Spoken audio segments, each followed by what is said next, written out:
Hello, everybody, and welcome. My name is Joe Rorick. I'm the agronomist for the Conservation Cropping Systems Initiative. And we are here today going to have Steve Groff talk to us some about his soil health systems in his vegetable production. So Steve has been a longtime promoter of soil health systems and an innovator of the use of cover crops. He and his family farm some 300 acres of cash grain crops, cover crops for seed, pumpkins, hard squash, and heirloom tomatoes in Lancaster County, Pennsylvania. For the past 25 years, his Cedar Meadow Farm has conducted thousands of cover crop research trials, and he's well known for his knowledge and education in using no-till and cover crops.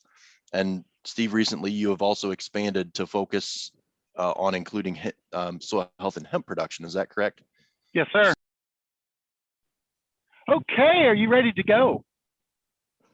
Well, hello, Indiana, and everybody else that's tuning in from around the world or whatever you may be today, right here in Lancaster County. It is just a gorgeous April day. The winds are calm, and if you're a vegetable farmer and you have high tunnels, this is the day you want to put the plastic on. If you have those ones that you take the plastic off like I do. So I had to step away from my crew here a little bit today to do this webinar. So that's what we're doing today here in the farm. We're putting the plastic on our high tunnels, getting ready for spring. Anticipation is building for those of us as vegetable farmers. Last year was a pretty good year for most of us. Seems like the COVID issue drove people to be interested in homegrown food, locally grown food. So, you know, every time there's something that's maybe a challenge, there could be a benefit. And I know for us vegetable farmers, it certainly was. So we'll see what this year brings. But I'm excited to be with you today to share a little bit about what I've learned over the years. I've been no-tilling vegetables for 25 years now. That would include transplanted tomatoes and pumpkins and squash, direct seeded. We're going to talk about that today. Lately here, I mentioned high tunnels. We're growing tomatoes in high tunnels in a no-till system with cover crops. So that's kind of, I think, revolutionary to be able to do that. And we may focus on that at some other time. Today, we're going to be pretty much out here in the field showing you what's happening here. So just for the context, if you're watching this later on, today is April the 6th, so things are starting to green up, just starting to warm up, and our cover crops are starting to come alive. So I thought I would just give you an overview of this field we're standing in. We intend to plant pumpkins in this field in about 2 months. I don't start planting pumpkins till around the first week of June. Plant a couple different successive plantings, and the beauty of later planted pumpkins and squash is that we can let our cover crops grow 4, 5, 6 feet tall. And that way we can get a good residue or good biomass that we can roll it down. And I'm going to show you some videos of that shortly. But here we are today. And I'd like to show you a little bit close up here, some of the things that are in this field. One of them you might notice here is this here is a little bit broadleafed. And by the way, for those of you who are sharper, you're going to see there is some chickweed in here and some henbit right at this location. But that's not an issue because all this other stuff is going to grow out. This is actually black oats. It's a little wider leaf, a broader leaf at this time of the year, and these leaves will get even wider. Black oats is a winter oat. It survives about like wheat. So anywhere you can grow wheat, you use the same type of planting dates and so forth. Why do I want winter oat? Well, I like oats. Oats are good. They're really good for the soil. We also have some triticale in here as well. You can see some of these smaller leaves in here. The black oats is again a very nice root and so forth, but its weak point is it doesn't stand quite as good. It can lodge easily. So we want to mix it with something like a triticale. So I'm trying to help you understand what goes behind the the thinking here and setting ourselves up for a good cover crop mix when we're doing vegetables. And I would just add too, this can be transplanted, can be direct seeded, depending what you're doing. I dug up some here just to show us a few more of the roots. You always got to look at the roots, right? So of course we have our obligatory earthworm there, and just again, I just continue to marvel at what a long-term no-till soil looks like. So my fields are silty clay loam. It's not dark as maybe some of you might be used to seeing in Indiana or wherever you may be. But this field here you're looking at 5% organic matter. And every long-term soil health farmer is so proud of this kind of stuff here. The aggregation, man, I love that. That just makes me feel like I'm doing something right. And just being able to see that and to tear these roots, just see the earthworms through there, that just gives me a ton of satisfaction. We can even see some of the leftover residues from the previous cover crop was in last year, some of this high C to N ratios. This looks like it might have been a cereal rye or triticale. Most of that's gone by now because of all the soil life that we have in here. But some of the things that are interesting that probably you've seen this before, if we're really careful with these roots, we can show you where the mycorrhizal fungi is attached to these roots right there. And that's the fungi is reaching out into the soil even beyond the roots and bringing nutrients into that root. Also is this plant here is, with the sun, photosynthesis, taking in the sunlight and then making sugars that are called exudates that exude out of these roots to feed the microorganisms. This is why we don't till the soil, so we can let these organisms work. And this is why we try to reduce our synthetic fertilizers. I'm trying to reduce them as much as possible so that I don't, so I let the organisms do their work. We make them lazy if we keep putting synthetics on. And yeah, this is just, by the way, you might ask, how much fertilizer do I use? My soils are high in phosphorus because of long-term manure application. I don't put much manure on now. We used to have some hog operations and chicken operations close that need to get rid of manure, so I don't do that anymore, but my phosphorus levels are, I'll say, on the high side. Potassium, just a little bit. I put 100 pounds of actual potassium on for pumpkins. I don't for any other crop. Pumpkins and or tomatoes. All my tomatoes are in the high tunnels now, so they pretty much get drip irrigated. But as far as nitrogen goes, depends what my legumes are in the mix. Generally, I'm about half rate. And just to give you an idea on pumpkins, that's an average. It's anywhere from maybe only 25% to as much as 85% or so. Again, depends on the cover crops, depends what the mix is and so forth and that. So over here, I want to show you a few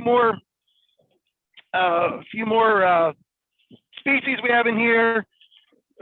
We have a little bit of some peas growing. Here's some of my hairy vetch. You can see how hairy vetch is just coming to life. That'll get really prolific. Have a few tiny little nodules there. I think that's something that Dave Brandt and I are going to be talking about in a couple of weeks. Dave Brandt knows how to grow big nodules. Oh, look at that earthworm. Oh, that makes me happy. Here's another earthworm. Earthworms, nodules, aggregations. Happy farmer. But just again, just look at that soil. We can grow vegetables in this system. The different squash and so forth that we grow, and I know it depends on your markets. There is. I don't have any slides to show you, but we're actually even using a modified water wheel transplanter. Those of you who have one know what I'm talking about. We actually can no-till right into fields like this. So I guess if there's not any questions, maybe we could start into some of the slides. And let me know when you're ready with that, Jessica, and I'll describe a little bit what you're looking at in some of these slides. We do have just one quick question, Steve. Sure. Actually, I have a comment and then there is a question. Did you say Yep. you have silty clay loam soils? Yeah, silty clay loam is what it's classified as. It's well drained. We have rolling hills here. That's important to know. When it's wet, I'm kind of in better shape than some. When it gets dry, we dry out quickly. So regardless of where you're at, cover crop soil health is going to make your soils more resilient. But yes, Sure. silty clay loam. Yeah, so we have some silty clay loams here in Indiana that, you know, we have farmers that will swear up and down that you can't do anything. You gotta till them into submission because that's all you can do. And you know, that's not the case. But I don't know that. Yeah, again, not knowing the context, can't comment. But that's what I got here. yeah, they just that can be a very challenging soil texture. So it's great to see what you've been able to do with yours there. So a quick question, a little off topic, and maybe you'll talk some more about it later. So feel free to defer this one if you'd like. But can you recommend a low growing perennial cover crop for year-round coverage in the high tunnel pathways to be used between vegetable rows as permanent walkways? Yeah, so we messed around with a few things. Dutch white clover is kind of the go-to in a legume. It probably will only grow 6 inches high. But I will say too, we worked with some perennial species tapped into the golf industry. Because you know, on the what we call the rough, which is right outside the fairways in the golf, they don't like that to be too tall. They don't want to be mowing it every week. So we got some varieties that is used in the rough of a golf course. And but the disappointing thing was they're so slow to establish. Year one, they're not going to do a lot for you. But if you're talking permanent, and I think that was in the question, you might want to look for that. You can contact me. I can tell you what the variety was. I don't remember offhand, but Dutch white clover. And I'll just mention too, I have one of those BCS mowers that you walk behind as a sickle bar. So we'll just go through and clip that off whenever we need to through our walkways. But we can go into that more if we ever talk about, you know, high tunnels and everything. But it's a great question. I love the thought. So are we ready to go into some of these slides? We're ready, and I think we're still tracking perfect on time. So awesome. So the first one, you just see a picture there of actually I call it a very mature cover crop. This is the stage we like it when it's ready to roll. Usually in the beginning of June, we have our triticales coming out in the heads. Our hairy vetch is full bloom. Crimson clover, if we have it in there, peas.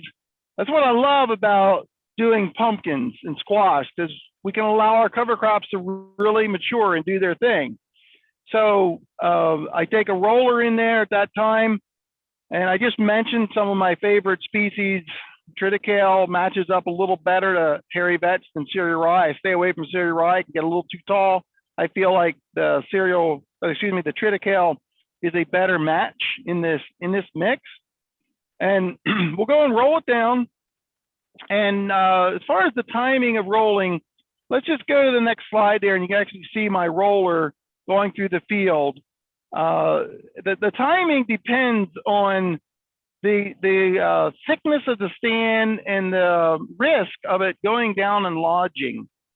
Because when you have your cover crop lodge, it's very difficult to plant into.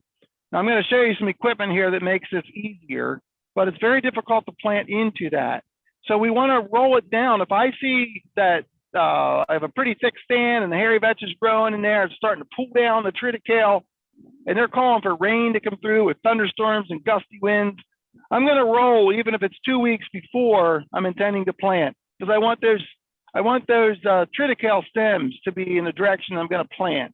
Makes everything so much easier. I may come back then and roll the second time or spray it off. I'm trying to get away from all synthetic inputs. My intention is not organic, in case you're wondering, but I'm trying to reduce my synthetic inputs as much as possible. So the timing of rolling is critical. A lot of farmers don't understand that. I rolled in the middle of the night already just because thunderstorms were coming and I wanted to get it rolled before the winds blew it down. It's one of those small management techniques that can sometimes make the difference between a 100% stand and a 50% stand. It's management. So much in this soil health system comes down to management. And there's so many nuances here that you just have to learn, some of it on your own, but also by, educating yourself and so forth. And the next picture shows us transplanting into the same kind of a cover. This is a no-till vegetable transplanter that I developed back in the late 90s.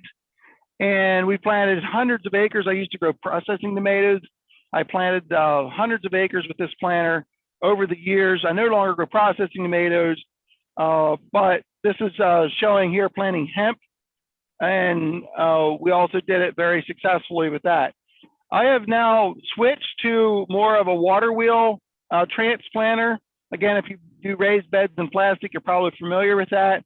We've got heavy duty spikes that we mounted on the water wheel and additional down pressure and some colders put on it. I should have put some of those pictures in, but we'll have to catch that the next time. I want to move on to the next slide. One of the challenges is that you have this difficulty of seed to soil contact, because you have to cut down through this tremendous amount of biomass that we all need for our weed control and for our fertility. But if it blows over and you have to cut it, sometimes, like particularly in wetter conditions, it's a little tough to do that. So the picture you see on the left was taken literally a couple feet away from the picture you see on the right. It is a pumpkin or squash, and the one comes up beautifully and the other, the seed is still there, because you can see there was obvious hairpinning where it stuffed the residue down the slot. That was an area of the field where where it was blown down. So you need to try to avoid your cover crop lodging, and that's what's really important about this. Now, again, sometimes it's about technology. So the next slide shows you a picture of what we call a residue slicer. This was made by a local planter shop. They make planters. It's called Peckway Planter. They call this a residue slicer.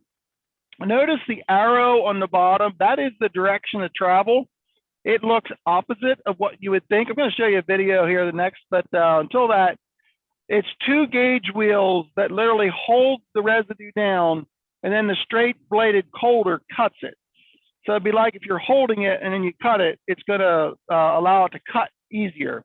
So if you can roll the next picture there, you can actually see this. I took this video on an end row where I rolled it down, and I literally planted right totally against the grain, if you will. And you could see how good of a job that does. It cuts almost everything. So these things cost $550 a row, but if you're serious in doing vegetables and doing direct seeding and cover crops, even with all the knowledge and experience I have, sometimes I'll have sections of the field that may have blown down, and it's difficult to get good seed to soil contact. I'm spending time on this because this is one of the biggest failures that I see, the biggest challenges in this whole concept there. So one more slide, and then we're going to stop for some questions. If you could roll the next slide about the adjustable angle closing wheels. The other challenge in the planter department is how to close that slot. We have a lot of residue, and we have this tremendous amount of root mass in there, and sometimes it's difficult to close the slot. And about 5 years ago, when I was in France, I saw adjustable angle, the pitch of these closing wheels. And I thought, wow, why don't we have that?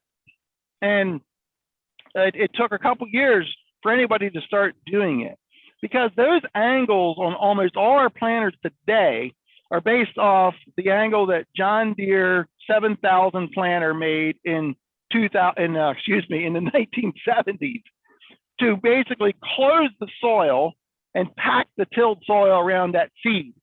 We don't need to do that. We just need to pull the soil shut, the seed slot shut. So it's the angle of those closing wheels. So I'm assuming that video ran, you can see that, but I actually brought a unit out here to the field with me. that you can see. It's going to be a little hard to demonstrate, but this here is adjustable.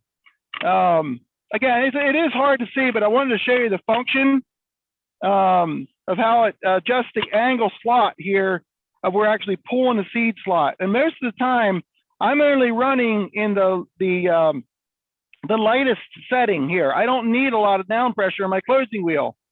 And this is adjustable because if you get in other conditions, it may be too aggressive and make a almost a hill behind everything. So again, I just wanted to show you how this works. This is actually from Getter, angle pitch closing wheels. They have a revised style from this here, but I wanted to show you this so you get to see the concept here, because this can, again, solve a problem, not only in vegetables, but in any time you're planting corn or soybeans into a cover crop situation. So Joe, is there any other questions that come up from that for now? We did have a question in the chat that I think you pretty well indirectly answered. The question is, how do you prepare the field for plants? Is this for seeds or transplants? I guess the question's almost the same. I would take plants to mean for transplants, but yeah. Well, I just roll it. I mean, sorry to be so simple, but we just roll it, and then we have the transplanter that goes through, has a big, actually a 22-inch coulter in the front, the planter I showed you, and it's a no-till design.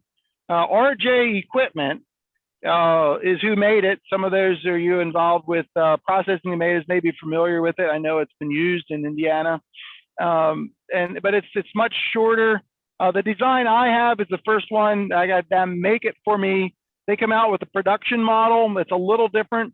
Theirs will work on flatter ground without contours. Mine is much shorter in design and much more compact for it to work. So I would say for smaller growers, I would go the water wheel route. So rain flow irrigation is a local place here, and I'm sure any of you who are smaller vegetable growers probably have heard of. They make raised bedders and water wheel transplanters.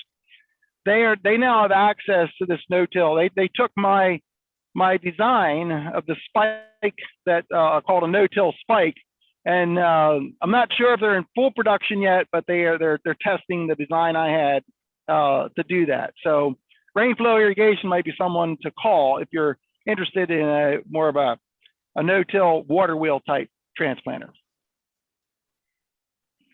They said thank you. I think we got close enough. So we do have another question here. Okay.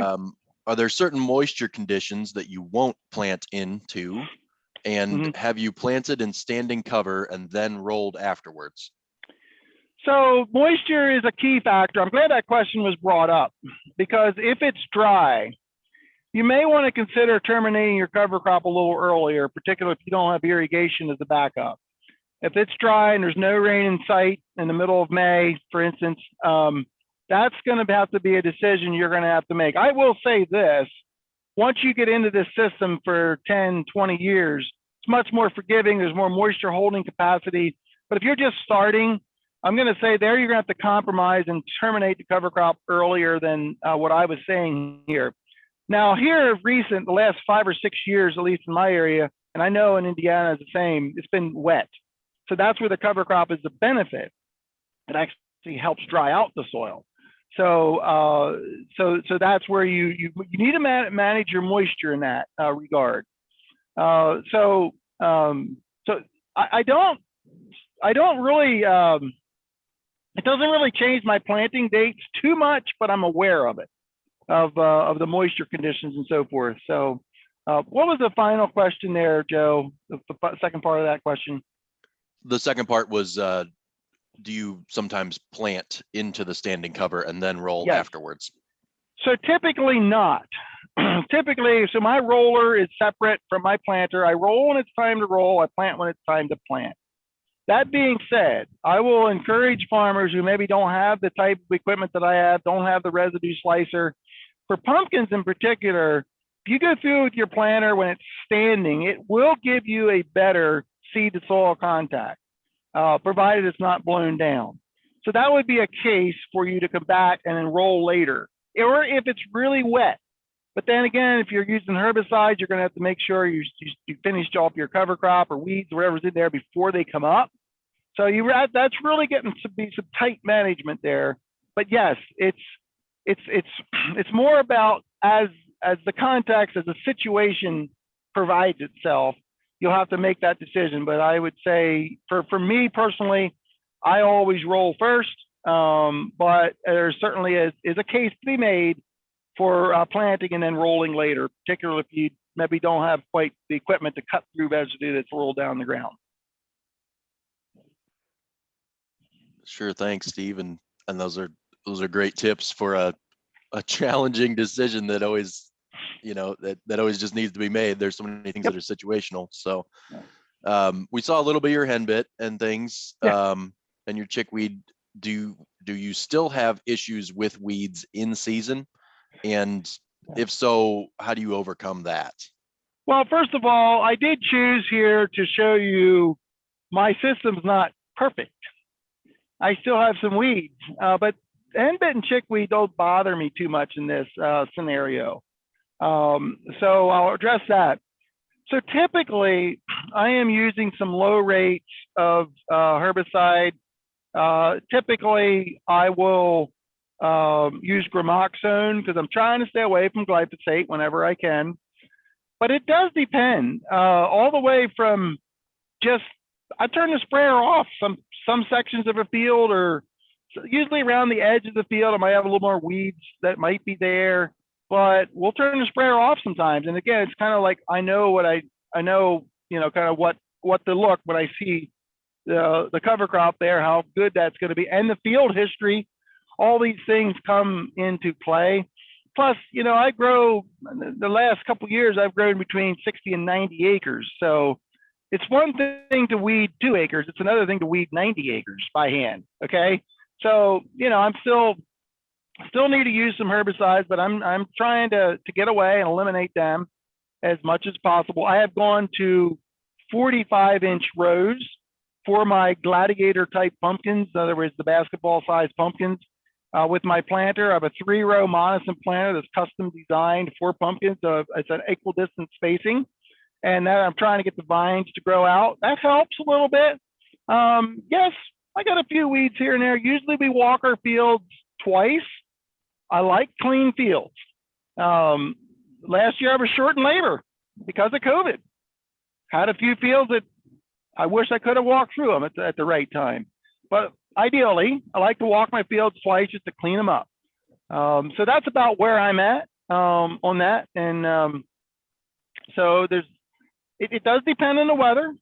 If we have a rainy June, boy, them weeds, they're going to want to come in spite of how much cover crop you have sometimes. So weed control is definitely helped with this.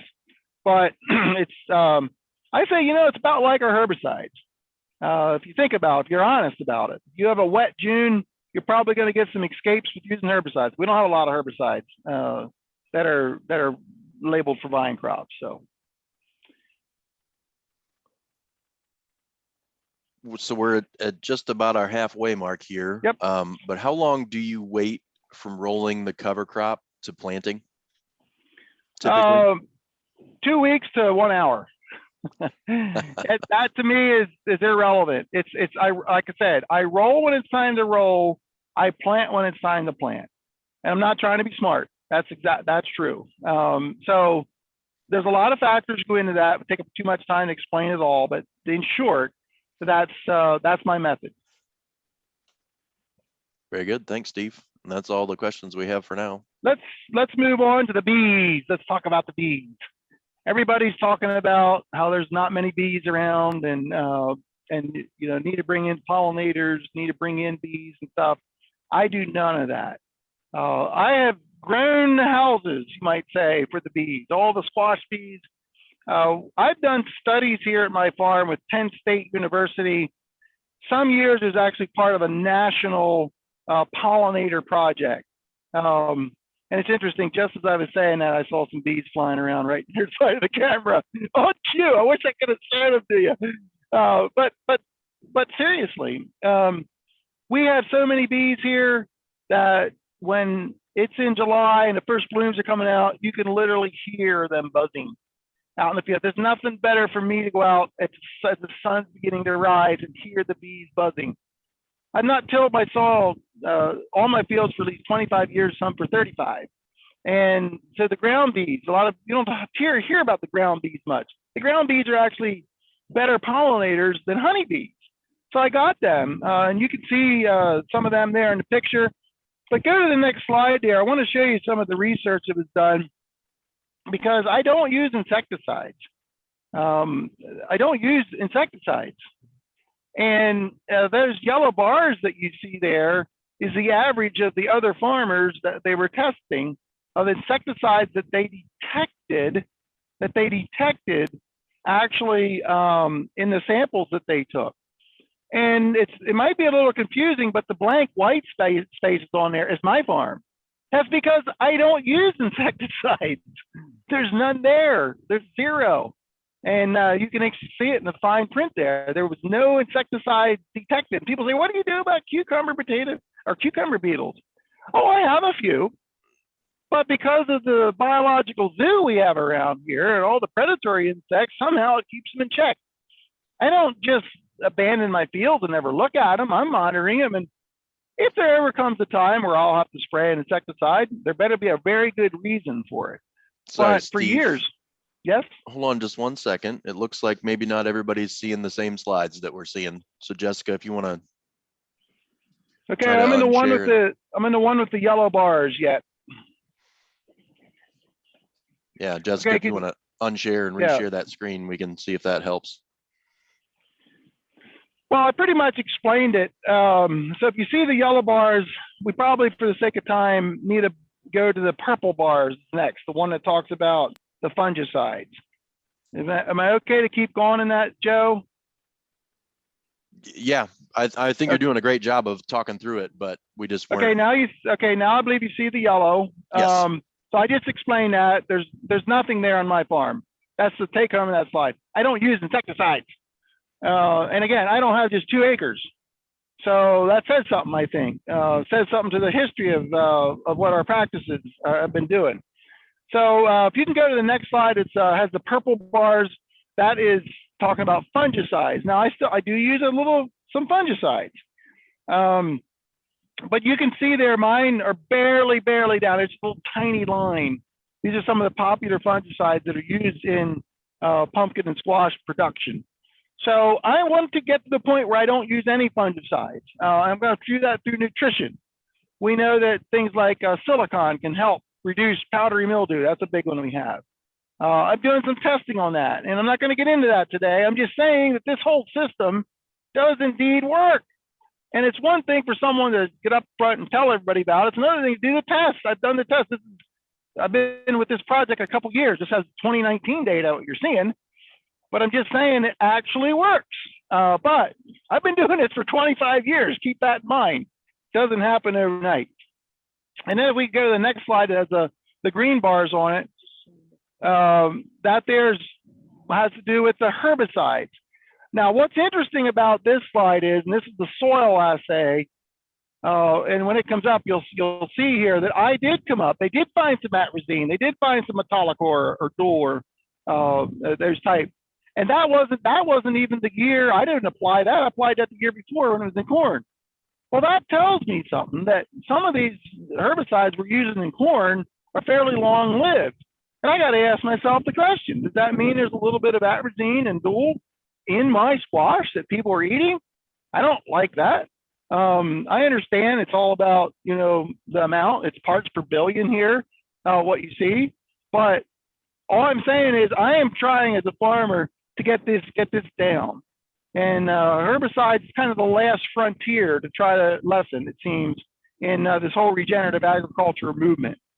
So any questions on the use of, I'll just say pesticides from the kind of the big picture? You just heard where I'm at. I'm trying to reduce, eliminate.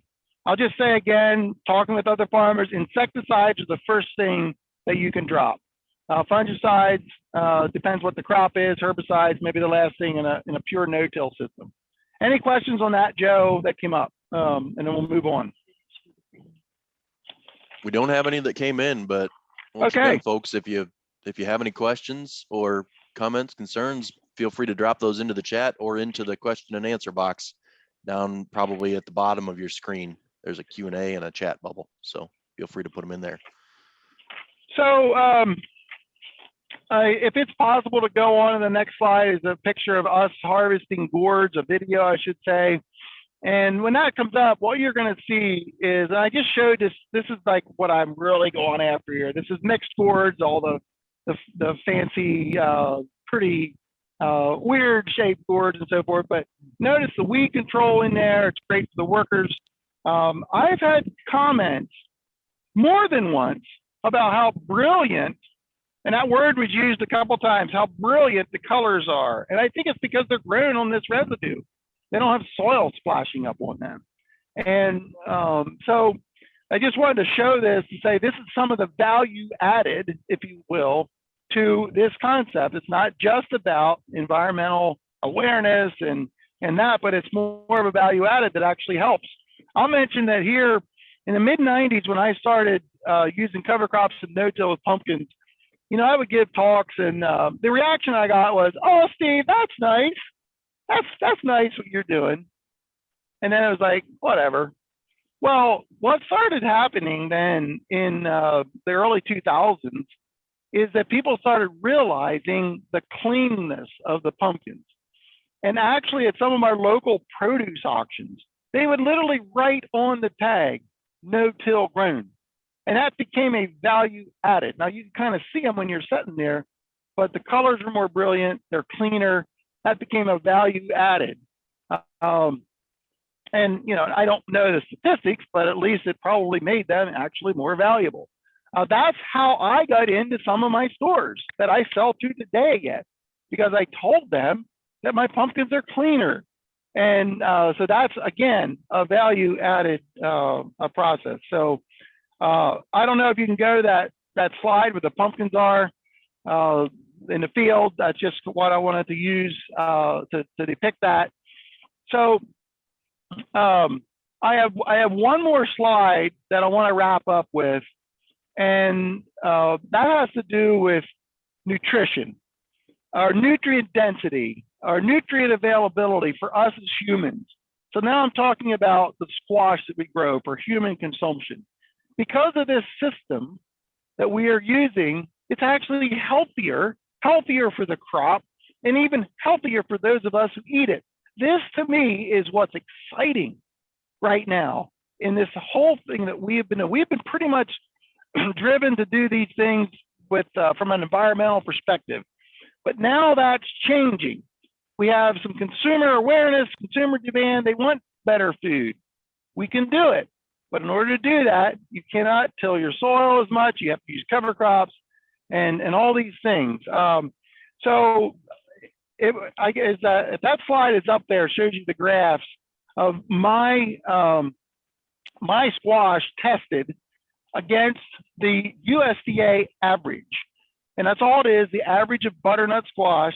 And you can see the numbers there on phosphorus, calcium, potassium, iron, and zinc. There's some of them that I tested, was significantly higher grown on my farm out of the fields that I manage in this context. So I see a time coming, and I know it because I'm involved with a lot of groups, that this is going to become valuable. And this could potentially cause those who are on the fence right now to say, I need to get into this, because you don't just plant a cover crop one year and get these results.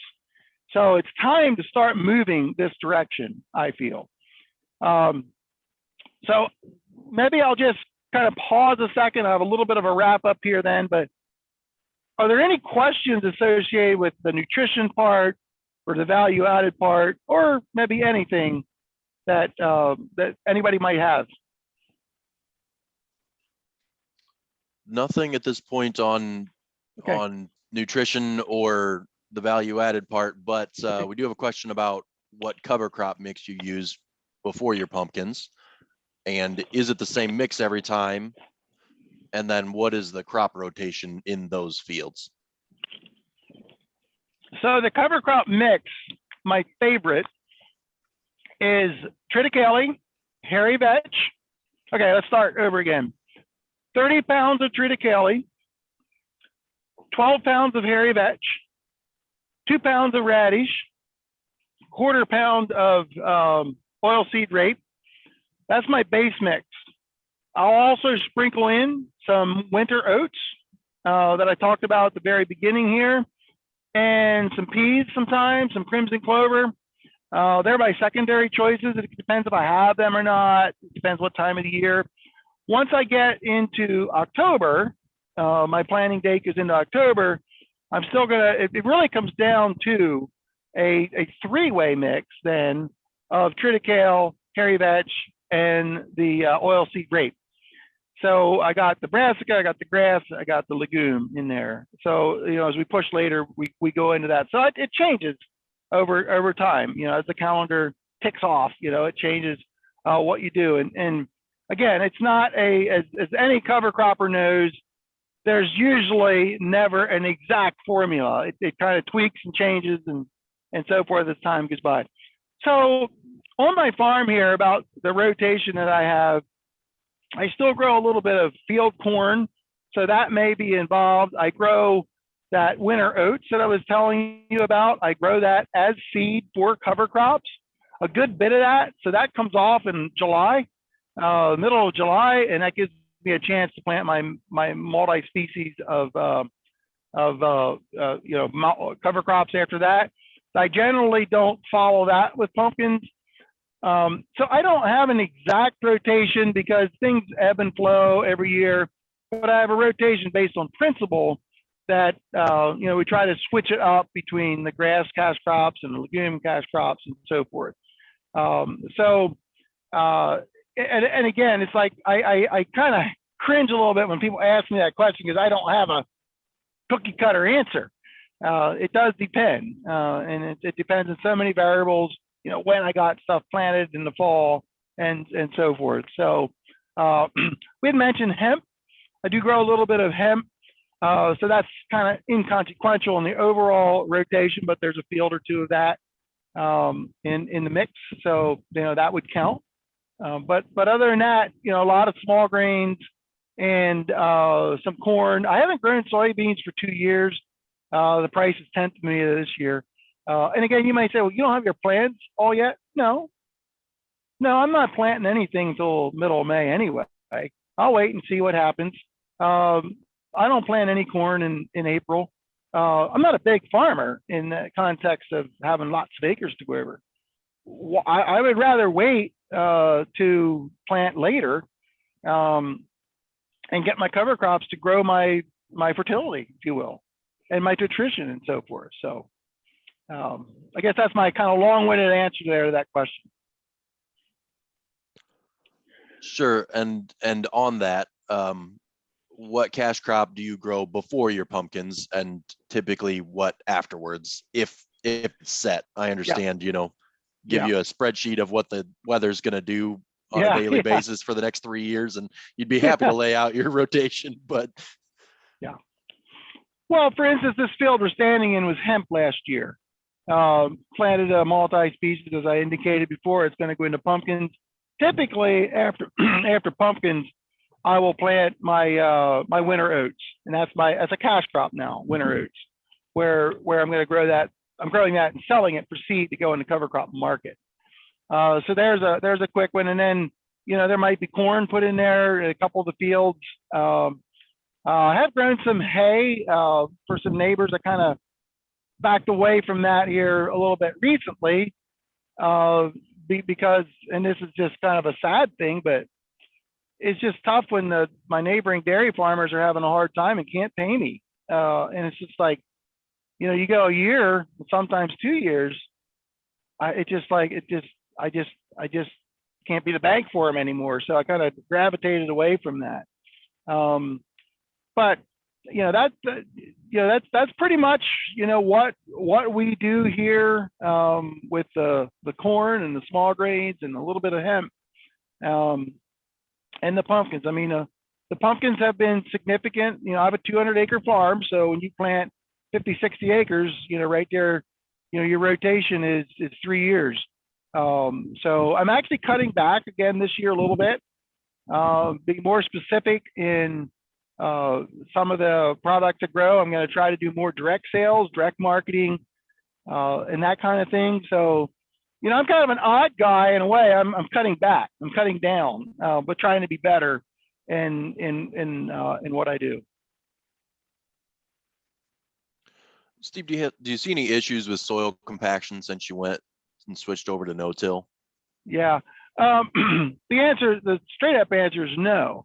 But I remember when I was transitioning 25 years ago, 25 to 30 years ago, a lot of my fields, I was a stickler for not running lime trucks on the ground unless it's frozen or dry, manure equipment, anything that could cause compaction. I was a stickler for that. Now it's a much more forgiving because my soil is much more naturally firm and so forth. So the answer to that is that's one of the key factors in making this work, is to avoid compaction, almost at all costs. But we've really gotten an opportunity here that we can, with all these cover crops we're growing. And again, my soil doesn't lay low, so that kind of helps. It's well drained, so in a way, I got a little advantage there in that regard. My advice is really be careful in compaction. I mean, I had a guy ask me that question the other day, and his problem is, heavy manure equipment. I'm like, well, how big can you get? And he said, I'm asking that too. Maybe we got to think about other ways of, our manure management in that area. So you got to think about that. Sometimes you do have to rearrange the picture a little bit in order to avoid compaction, because that can be a big detriment to yields. We got about 10 minutes left of our hour, Steve. So I think you've got a couple more slides you'd like to show. The one with the nutrients, I think, is the chart. Do you have that up? Was that up? I talked about it already. I think that was the last one. Yep, I can pull that back up. Oh, that's okay. I mean, you can put it back up. But I wanted to mention too here, a lot of you probably know, I did write a book called The Future Proof Farm. And I kind of tied it in here to that slide on the nutrients, because the subtitle here is Changing Mindsets in a Changing World. This is not a book that tells you how many pounds of hairy vetch and triticale to put in a certain field. It's not a detailed book. This is a book that captures what I've seen from my travels around the world. It's where I see agriculture going.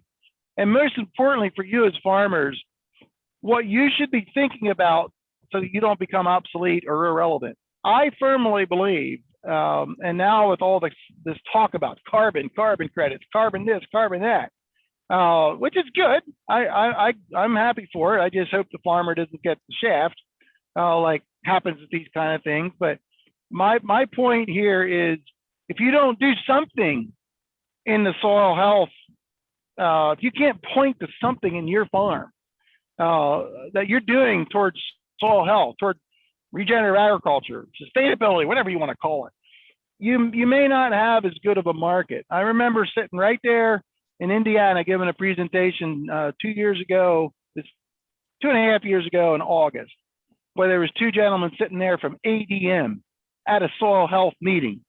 And I thought that was fascinating that ADM was present at a soil health meeting. I talked to them afterwards and said, what are you guys doing here today? And they said, well, we're here to try to figure out this whole cover crop thing. Well, that tells you something, that they're thinking about this, because it's not about ADM, it's about their customer, whether it be Walmart or wherever they sell their grains to. I'm just putting a name out there. That's what's going to be driving some of this. We as farmers could react to that. I say, no, it's an opportunity. I think it's an opportunity. Now we got to be smart about it. That's, again, and this doesn't fit everybody. That's why I'm going to more direct marketing. I want to go directly to the public. That's working for me. That's what I want to do. So if you're a corn soybean farmer, getting involved with a few vegetables here, like we talked about today, putting a little pumpkin patch out, pick your own roadside stand. You know, there's some money to be made there. You know, you got to know what you're doing and so forth. But this book was written to really encourage farmers to why you need to go toward this. So. Very good, and thanks for sharing that, Steve. Yeah. We do have a couple more questions here with a couple of minutes left here. Mhm. Are you utilizing soil testing?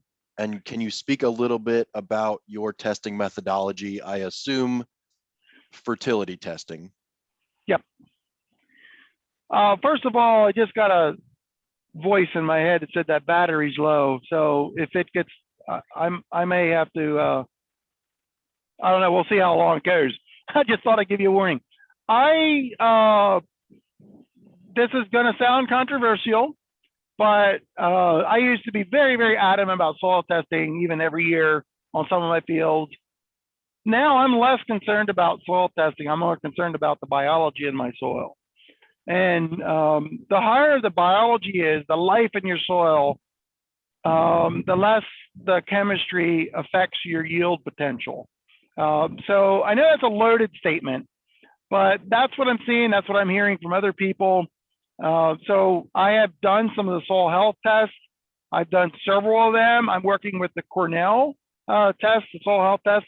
It's very comprehensive, not very farmer friendly because it's very involved with all the stuff you need to do.